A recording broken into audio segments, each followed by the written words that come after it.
Hi, welcome to today's solo playing tip. Um, so this one won't apply to everyone. It kind of depends on how you like your games. Now, I like kind of near future, kind of gritty, edging on the cyberpunk, or not quite there. Um, More kind of procedural stuff. So stuff that's grounded very much in kind of the real world.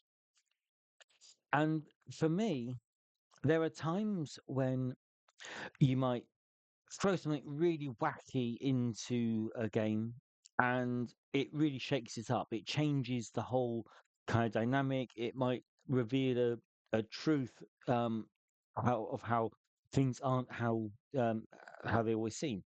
But I might be doing a procedural police game set in New York and then throw in, say, some clones, twin assassins, and so, obviously, kind of human cloning is probably not a thing yet. But in the game, you throw it in and say, yeah, actually, some secret organization has got, clones, and they can clone assassins. And so that kind of nudges it a bit towards the science fiction, which is kind of a bit more out there compared to the kind of day-to-day solving robberies and kidnappings and, kind of procedural crime investigations, which the game is normally about.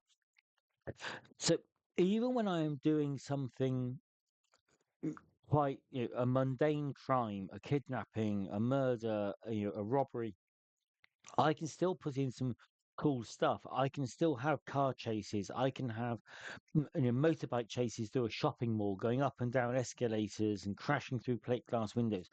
I can throw in that kind of all that cool stuff. But sometimes it's good to throw in a kind of a rare treat, something that's a bit more out there.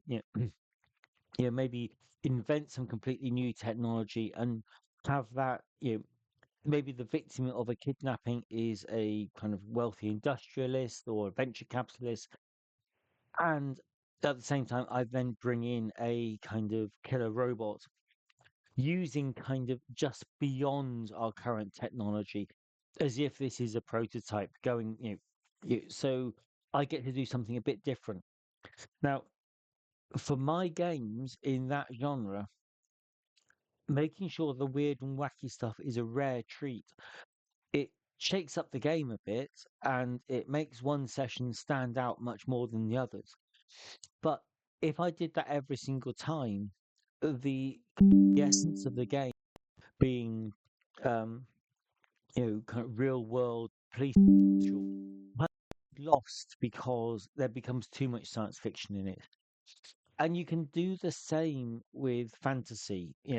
You might be kind of fairly low level dungeon crawling, goblins, orcs, goblins, the odd ogre, and that sort of thing. You don't want a quest from a and God's avatar showing up every single session.